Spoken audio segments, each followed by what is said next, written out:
Gamecock fans, today is Tuesday, May 27th, the year of our Lord 2025, and you're listening to Coffee with JC Shurburtt. Thanks for joining me today. Did not have a show on Friday. I figured the topic du jour would be baseball, and nobody's going to want to listen to football anyway. So I just figured I'd punt and give myself a little break, and we're back, though, today after taking Memorial Day off on the Chief Sports Network, as is customary.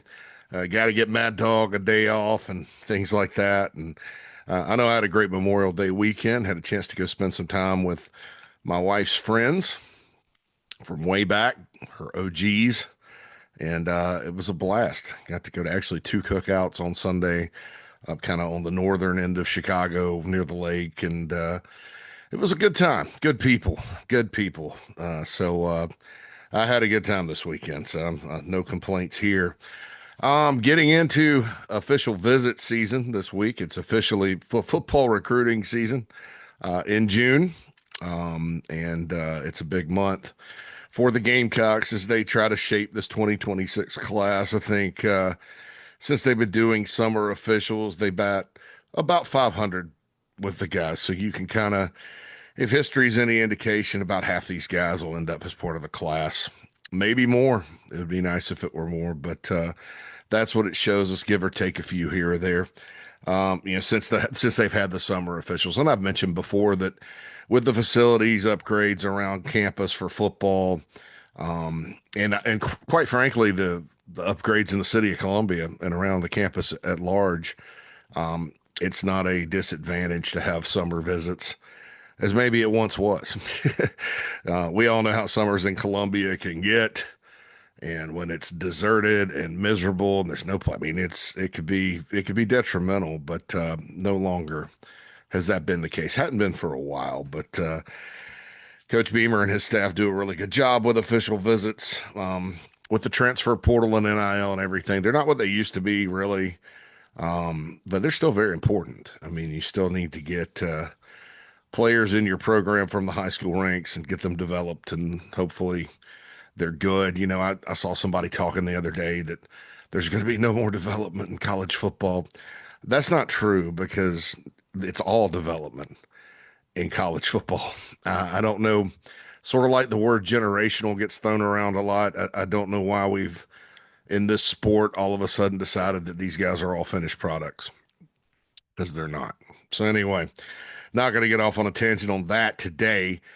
Before we get into football, I am going to say tough way to end the 2025 softball season for the Gamecocks. One out from Oklahoma City, and the girl knocks one over the fence. UCLA wins, and then that obviously took the momentum away. And then they lost Sunday to not get to Oklahoma City in the Women's College World Series. There were five SEC teams that did make it out there. But what a year for Ashley Chastain Woodard, her first season at South Carolina. Brought some players with her from Charlotte, got some others out of the transfer portal, and put it all together in the nation's toughest conference and won a lot of games. They're very resilient. She was emotional after the game about, just loving this place, loving South Carolina. That's what it's all about. I think everybody does. And so, I think by all intents and, by all accounts, she's pretty much a rising star in the coaching profession, and tremendous debut. And the place was packed. Beckham Field was packed. A lot of support for the program, as you folks do. I don't think Gamecock fans fail to show up for things when there's a winning thing, when there's winning going on. Even in a sport, softball, that Carolina really hasn't been a national player in. It's an important sport in the state. A lot of people play it at the high school level, especially. So, good job by all involved with the softball program. Disappointing they did not make it to Oklahoma City, but they say that's baseball a lot. That's softball sometimes. I mean, that's just those diamond sports. You never know what's going to happen. But I think everybody can feel good about the direction of that program, and during a time where obviously baseball did not have the season it wanted to have. it was something people could feel good about. And that's always important. But now we kind of go into that's a wrap, I think, on unless there's some other team out there. I don't think golf kind of finished up last week. Yeah, unless there's something else, that's it for spring sports, I believe. Let me, because there's probably a track meet or something. I'm not counting, but anyway, so it's on to talking season in football. We have list season and then we have talking season. Then those two overlap. There's still going to be a bunch of lists, but once the academic school year changes, it becomes talking season, and now you got a nice football recruiting period or season right before during talking season, so it helps pass the time. And the Gamecocks do have a set of official visitors coming in this weekend. It's the first weekend. A lot of good players. Carter Meadows from Washington, D.C., the nearly five-star defensive end, is among them. Good player. Kyrie Adams, big-time corner coming in. Those are sort of some of the highlights, but then you've also got some defensive players coming in that are pretty good, and offensive players that are pretty good. Travis Johnson, four-star wide receiver from Virginia. So it's a good group coming in. They try to limit these weekends to about 12. There's 7 scheduled right now because we do have a subtraction. Four-star offensive lineman Micah Smith from Vero Beach, Florida, will no longer be visiting South Carolina. So scratch him off the list, and there'll probably be some additions coming up here through the weekend or through the week, and we'll of course keep you updated on that. Hale McGranahan and John Whittle at thebigspur.com had a VIP room last night where Hale breaks a lot of that stuff down, and so we'll see sort of how it goes. Whittle's got some good baseball stuff up on the site as well. Right now, as we barrel into the off season of that sport, the transfer portal opens coming up on Monday. They did get a commitment from a kid named Guthrie from Louisiana Monroe, kind of a pre-portal thing. He's a relief pitcher, throws in the mid-90s, Louisiana guy. So a good. I guess on paper it looks like a good pickup there. He had a real low ERA as a reliever at ULM last year. Started his career at this place called LSU Eunice in Louisiana, LSUE. So I didn't. I seems like I know LSU had like a LSU Shreveport, but I didn't know they had more than one branch campus out there. So there we go. That's a portal pickup for the Gamecocks. Also, KJ Scobie announces he's coming back. Bo Hollins is coming back. I don't think that was a big surprise. Talmadge Lecroy is going to try to get another year coming back. There's some guys that have already gotten in the portal. Whittle will keep you updated with all that as we move forward. Gamecock had to throw a little baseball in there, folks. Coming off a 3-day weekend, it's like, you got a lot to dump out here. But anywho, go check that out on thebigspur.com. The rest of the 2025 football class is enrolling, along with guys like Nolan Hay, Damon Clowney, George Wilson, and Troy Pikes from the portal getting in there. I guess the adults, the over, I don't know what you call them, the portal guys. You have some high school guys coming in. Kobe Saki Pra from Georgia, Atlanta area. He's a kid that committed early to the Gamecocks. They really liked him, and this is old news, old feedback a little bit. But when he committed, they said this is a high upside developmental guy. So listed about 6'3", 234. He's going to play edge at Carolina. I don't know about this year because there's a word developmental. I mean, they're all developmental, but when you say developmental, that means probably not a first-year guy. But they love him. They think he's got a lot of ability, and so he's in. And Christian Ingram at defensive tackle is obviously a player that they won a big recruiting battle for late. 6'6", 295. He's a bigger, longer defensive tackle type, very similar to Caleb Williams, Xavion Hardy in the program. They kind of all look the same as far as that taller, longer guy.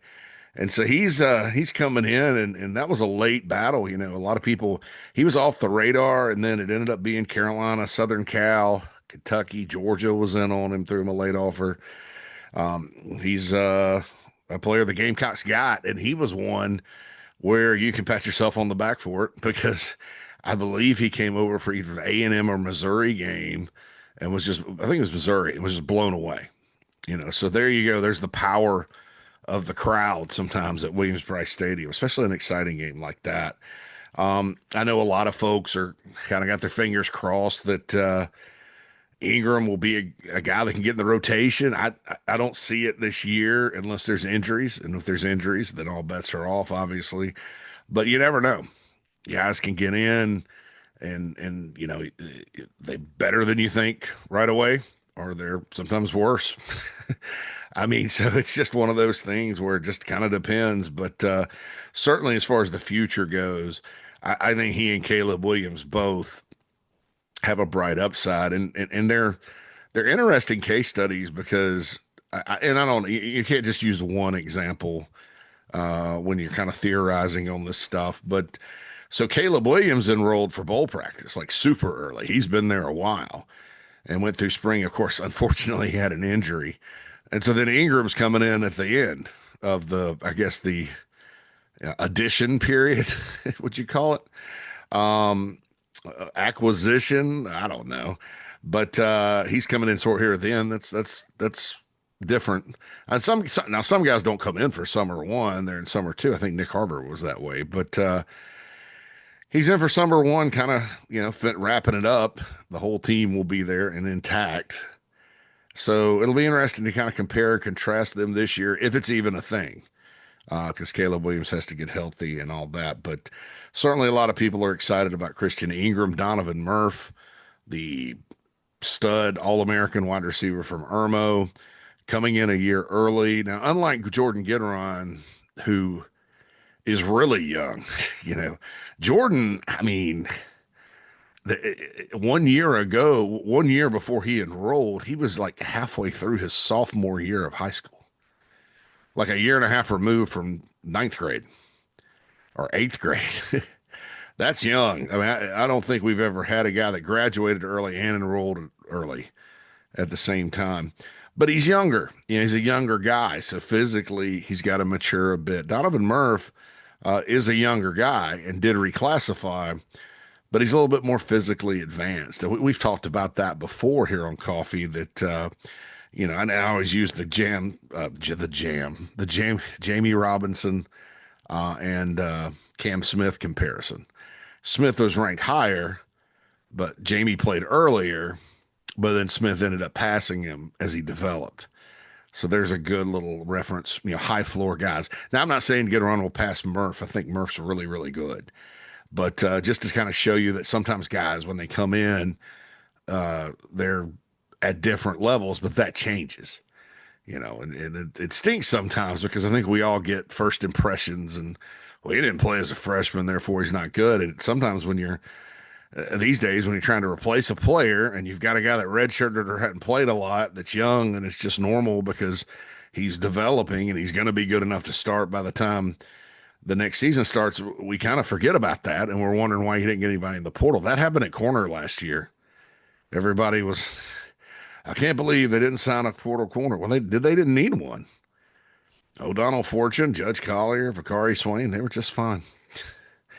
Kind of crazy how that works out sometimes. But, so that's the kind of thing that I think as we barrel through all the changes in college football we have to get used to, is that sometimes the guys come in and they're at different points. And that's fine. It's human nature. But Donovan Murph, back to him, who's coming in, from the start, they've been expecting him to be a guy that gets in the hunt to play this year. Now, I don't know if that's changed because, like I said, the guys that came in every other receiver came in like 4 bowl practice. So just like with Caleb Williams. So they've been there a while. So Murph's got to play some catch up, but boy, he's good. And so I think with him, I still see him getting in the rotation, barring injury. I think he's just got a lot of ability, and physically, he's about 185 pounds.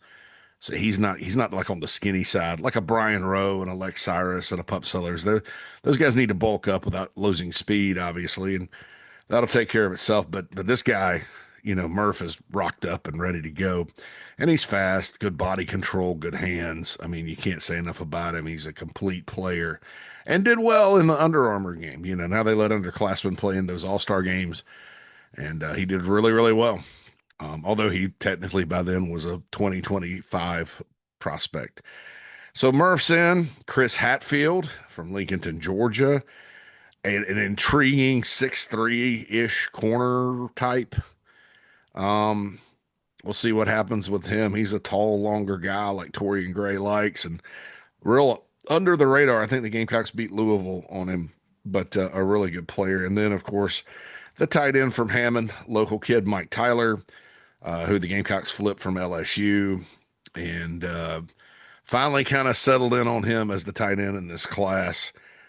Is a player that I think probably will need a year or two, but he's in now and getting ready to roll. So that's exciting, as far as getting the rest of those guys from what's a better than expected 2025 class so far. Now, I say that. I don't know about how many guys from 2025 are going to contribute to wins and losses this year. I'd imagine a lot of receivers will be in the mix, but we'll just have to see. You keep an eye on Shedrick Surratt too on the offensive line. Maybe a D end, Anthony Addison, something like that. I'm assuming there'll be a freshman linebacker in the rotation. But you don't always, you don't. There's been years around here where you are counting on the freshmen. You're like, well, let's hope they're good. Early Spurrier years, man, there were a lot of times where it's like, who's going to play over there? Oh, it's a true freshman. Oh, okay. Well, he's pretty good. I remember Captain Munnerlin was like that. It's just like, they got this kid late from Mobile, Alabama. They beat Kansas State on him.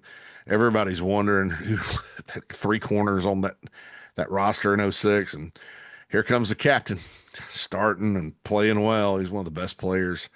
Best defensive backs to play at South Carolina, and that's saying something because there are a lot of great corners that have come out of this school. There's also a podcast with Captain Munnerlin that sometimes we share on our Chief Sports Network Instagram page. It's Chief Sports Net on Instagram. Encourage you to follow that. No Capping with Cap. Anytime there's like a South Carolina topic, they'll tag Chief Sports, and he talks about the Gamecocks. He talks about the Panthers. If you're a Carolina Panthers fan, they get into it on that show. But certainly encourage everybody to check this out. Our friends at Palmetto Golf and Belt also are having a golf towel sale, palmettogolfing.com. Appreciate their sponsorship there. So, okay, I think that catches everything up. Players coming in. You've got softball, baseball wrapping up. And so it's time now to kind of dig into the primary topic today. And I'm going to do this, here on Coffee. We're going to, I think it would be very boring if I sat here every day on a cyclical basis and broke positions down. Now, I do have some things to say about edge. I do have some things to say about some other positions.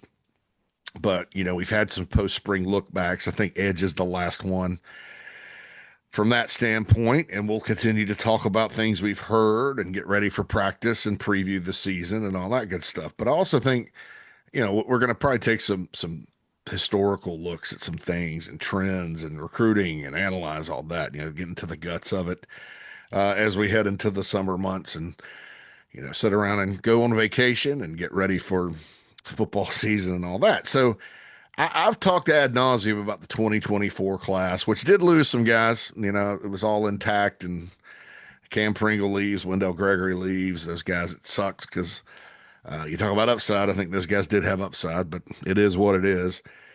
And so you look back at 2024, and I still think, gosh, you look at all the players in that class and a lot of good ones. I mean, Dylan Stewart's in that class. Fred Johnson's in that class. I mean, you've got dudes. Josiah Thompson is in that class. I can't say enough good about it for like a 15, 16 person class, which is now down to 13. And then obviously they brought a lot of guys in from the portal in that class too that are still here, like Monkel Goodwine. And so it's I think 2024, if I had to circle one, would be good. But you go back a year, 2023, and this is the class. And it's interesting because 2024, it almost worked out because it was smaller because Carolina did not have that good of a season on the field, but they held everybody together, you know. And so recruiting from the high school ranks, I don't think suffered a whole lot, and certainly didn't from the portal either. No one look at the players they brought in from the portal. So, as we continue to look back on that one blip on the radar in the Beamer era, there were a lot of injuries, things like that. And we've talked about that a lot, but it also did not do any damage to recruiting, to a certain extent, because in 2024 that, you kind of set the groundwork for that in 2022. And 2025 is turning out better than expected, but they did flip guys down the stretch and to round it out. So if there was any negative things about recruiting, it kind of went on 2025. But yeah, this is a really good class. So this class, 2023, the groundwork was really laid after the North Carolina win in the Mayo Bowl, after the 7-6 debut by Beamer. And you look at it, man, and I'm telling you, it's there are some misses, there are some guys that are gone, but it's a pretty salty class as far as number of good players and potential guys too. Because there are some guys that if you write hit or miss out beside them, you put TBD because it's to be determined because the story's yet to be written. Obviously you got to start with what I call a hit plus in the class, and that's Lenore Sellers. I mean, everybody had him around high 3-star, low 4 at best. I mean, this dude's one of the top quarterbacks in the country and is potentially special. So you got him late in that class from South Florence. Thank God for Dowell Loggins recognizing that, wanting him. You just got to be happy that Dylan Lonergan decided to go to Alabama that summer, because had he not and he been the quarterback, I don't know that they would have ever gone on Lenoris. So funny how things work out that way. When you look at it, every discussion has to start with him. I think Jelon Kilgore in that class too is probably surpassed expectations, as far as that goes. Um, I think, I mean, there's some that think Kilgore could go early in the draft and be a first rounder. He had 5 picks last year. Going to be a very valuable part of the defense again this season. Just a good football player, and ended up with the type of offer list you'd expect from a player like that, with Oklahoma and Clemson coming in and offering him. But really good player there. I think you have to count Vakari Swain, who's rejoined the team now and is in full swing as a hit. I think he's a good player, obviously. Um, you look at other sure hits right now. Like I said, the story's probably is definitely yet to be written from some of these guys. But I'll call Jatavius Shivers a hit because he's right on schedule, right? It's going into his 3rd year. He's played a little bit. He's a player that everybody that recruited him felt like, 3rd, 4th year, look out, and I think he did some really nice things last season, including playing a little big jumbo tight end out there in certain spots. So I would say he's definitely a hit. Now, to be determined with Nick Harbor, this is hard because you can't definitively say miss. He'll be a hit even if he continues to just do what he's done. Now, hit relative to expectations as a 5-star player, sort of. I mean, the 5 stars was based on athletic upside, not necessarily, and everybody said it. So that's a hard one. I'll put to be determined because if he has a breakout year this year, obviously that's a hit, maybe a hit plus, because I don't think anybody projected him as a receiver. I think most said end or tight end. So maybe that's a hit plus, maybe not.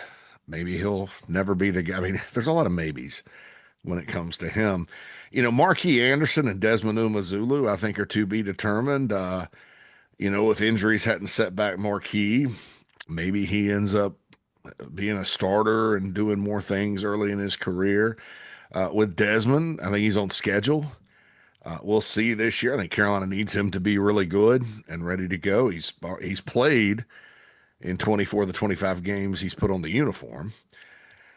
So that's a guy that's to be determined. Obviously, there's Zabari Sandy. Spent all year on the bench because of injury. He's back. There's been some good things that have been said about him, obviously. And then there's some guys that are gone. Tyshawn Russell, DJ Braswell's gone. Connor Cox has gone to North Carolina. Uh, Xavier McLeod's at Georgia, obviously. Pup Howard is at Florida. So all those guys left. So you can't count them as hits. And then there's just some misses. I mean, Elijah Caldwell left, but I think he's a miss. Kelton Henderson was a miss. CJ Adams was a miss. Reed McKeska, in my opinion, was a miss. Cameron Sandlin was a miss. Elijah Davis, probably a miss. Montague Rames, obviously a miss there. Trevon Ball was a hit, freshman All-American. I think he could start this year. So you got a lot of misses. But look, I just rattled off about 6 or 7 guys, but that's normal these days. I mean, what you want is a class where you kind of look at it and there's 7 to 10 guys that are important parts of your football program. And then the rest are all scattered about. And then in the portal class too. There's 2 guys left that are probably going to play a lot this year. JT Gear and Jerron Willis in different ways. Both those guys can rush the passer. So that's a good thing there. So you look at it, any class with Lenore Sellers in it, it's going to probably be good. And Jelon Kilgore. But the story's yet to be written on some of these guys for 2023. And I think, there were a lot of players that left after the 2023 season. So that impacts sort of the hit rate or whatever. Like Xavier McLeod is playing at Georgia and looking good at times. I think he's right on schedule as to what he was ranked and projected as. It's just at another school. Same with Pup Howard, who, I don't know that Pup plays last year at Carolina, not because South Carolina had this, a bunch of All-Americans or whatever around him, but just the speed and the players they brought, like Demetrius Knight and then Bam Martin Scott being good, Debo Williams being back. Where do you play him? And had he played last year, he probably takes some of Fred Johnson's snaps, and they're going to need Fred Johnson this year. Of course, if Pup had played and was ready to go start, I don't think anybody would be worried so much about the linebackers. And I'm not worried about the linebackers, but, that's the thing there. So it all matters. I'm not trying to trash on that guy going out the door. I don't do that neither. And look, with Xavier, I just don't think he was ever happy at Carolina. His recruitment was weird with that too. It just, and it's strange and it's unfortunate because historically, most Camden guys, when you go back to the 90s and people like Bobby Ingram and players like that, Vonnie Holiday, most Camden folks leave the state or go to Clemson. Mo Fountain, I believe, was a Camden guy for Clemson. It's just, I don't know what it is.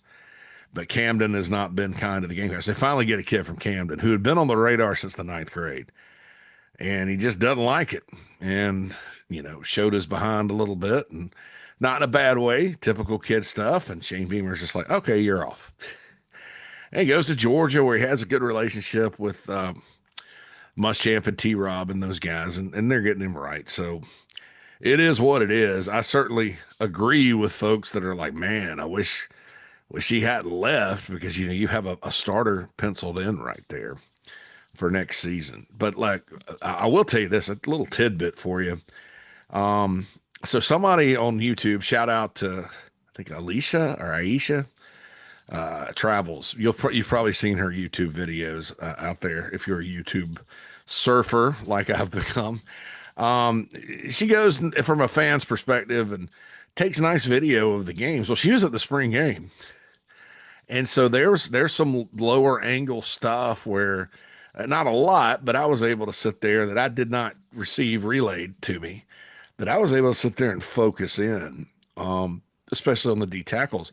And I'll tell you this, shout out to Hale McGranahan because he's been talking about Nick Barrett quite a bit, and he's been out there and seen him. And I think that I have recency bias because if you watch the low angle of McCoy from Illinois ripping off a 60-yard run to salt away the Citrus Bowl, Nick Barrett gets blocked out of the picture. And so maybe that's my last memory. But I sat there and focused in on it. And boy, he looks quick and good and violent hands. And I mean, he looks like a different player. So, I have Goodwine and Brownlow Dindy projected as my starters, but I may end up flipping that to Nick Barrett, who's in his fifth year. Speaking of the old staff, they thought he was a steal. They didn't know why North Carolina and those other schools weren't offering him. It's like a classic Mac Brown, just go with the higher rated guy. But he's like 6'2 and a half, 6'2. Maybe they wanted a 6'4. I don't know why North Carolina. I don't care why North Carolina didn't offer him. And he's played well because he's from Goldsboro, North Carolina, D-line heaven. He's played well. He just, last year he kind of lost some weight because he was about 320, lost some weight, was down about 308. I don't know that helped him with his game. Maybe reshaped and then put healthier muscle back on, but he looks really good. I'm never skeptical about anything Hale says because he doesn't say it unless, he means it. So I wasn't skeptical, but I was like, well, maybe these other guys are a little better, but absolutely a little D tackle nugget for you there. Absolutely. I think Nick Barrett could be one of those senior surprises, saves his best for last, and that's a critical position. So don't just throw him in on the two deep and say, well, he's just a body. And trust me, I'll admit, after watching that last play, which was frustrating, maybe I'm like Shane Beamer mentioned the other day, he's a glutton for punishment. He keeps watching the Illinois tape. But after watching it, so maybe I was just being stupid and not giving it a chance. I didn't intentionally suppress any good information on Nick, but I did go back and watch it though, and I was like, well, "Who's this?" And this is Nick Barrett running around out there. So, shout out to the video travel Gamecock travel vlogger. I really enjoy your videos and awesome on that end. So, but I did watch Nick Barrett, and he did look good. So this 2023 class now it's heading into the third season in the program. A lot of players like I said, the TBD, they need to step up in their third year. A lot of them are offensive linemen, though. So we all know that third year is usually when you start looking, the poop or get off the pot years. And Big Tree I didn't mention Big Tree, did I? Big Tree would be a hit. I think he's done enough so far in games where Tree would be a guy that you could definitely call a hit. Hopefully he gets the starting guard job, left guard this year. And if there's injuries at tackle, he's a tackle. And I think he could be a good one. His performances in games have been very, very good. And I'm intrigued to watch what happens when he and Josiah Thompson are on the same side. If he plays left guard, I do have him penciled in as the starting left guard. So Big Tree Babalade would be definitely a hit from this 2023 class. Sorry I didn't mention him. So, but the to be determines Nick Harbor, Marky Anderson, Desmond Yu, all to be determined on that. And so we'll see. Zabari Sandy's a TBD. A lot of guys from DC and Maryland, TBD. Desmond, Nick, Zabari. Big Tree's a hit, but he's from up there too. That's been a gold mine for the Gamecocks. That's if Curry Adams does not commit to the Gamecocks, the 4-star corner that's visiting this weekend from Loyola, or if they don't get Carter Meadows, the near 5-star DN from DC, that's fine. I think they'll be fine at those positions. But as a recruiting theory nerd, doctrine nerd, I say keep the Maryland DC kids coming in because they've really helped by and large. And it's also a place outside of South Carolina where the Gamecocks can get into battles with players with offers from all over the country and win them. And that's rare. I mean, it's hard to go into Atlanta and beat Georgia on a 5-star, and it always will be. You know, it was hard for Alabama when they were winning national championships to go in there and beat Georgia on a kid, or Florida, and then North Carolina's kind of scattered shot. But I think that area, shoot, I mean, that's just if you can continue the pipeline of players, it's just like having extra big time players in your state that come to your school. So that's always good. So a lot of guys here. Of the guys that have left, I mentioned Pup and I mentioned Xavier McLeod. Yeah, I think Connor Cox could get on the field at North Carolina as a tight end. He wasn't of those tight ends they signed that like McKeska and those guys. He actually was he had a chance, and he played some. So I think for Bill Belichick and his group, he could be pretty good. Pretty good. Don't know what became of all the others. DJ Braswell at Georgia State. Yeah, maybe he ends up doing some good things over there, kind of like Rashad Amos when he went down to Miami of Ohio, then proceeded to commit to 37 different schools, and now is back. I believe he is at Georgia State too. So will they have Rashad Amos and DJ Braswell and they're on all former South Carolina backfield? Don't quote me on that with Amos, but I believe that's where he did end up.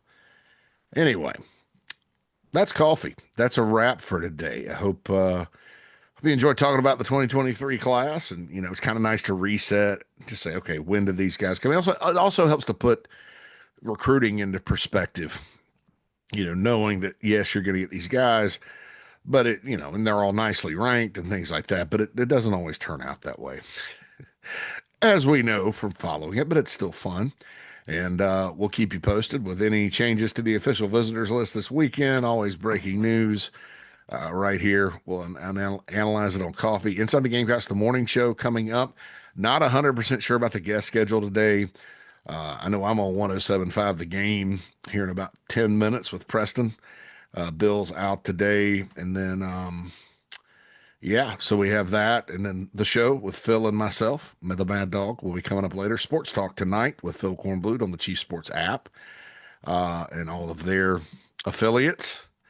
So, we're back in the high life again right here. Be sure to like, subscribe, and share, and we'll holla at you soon.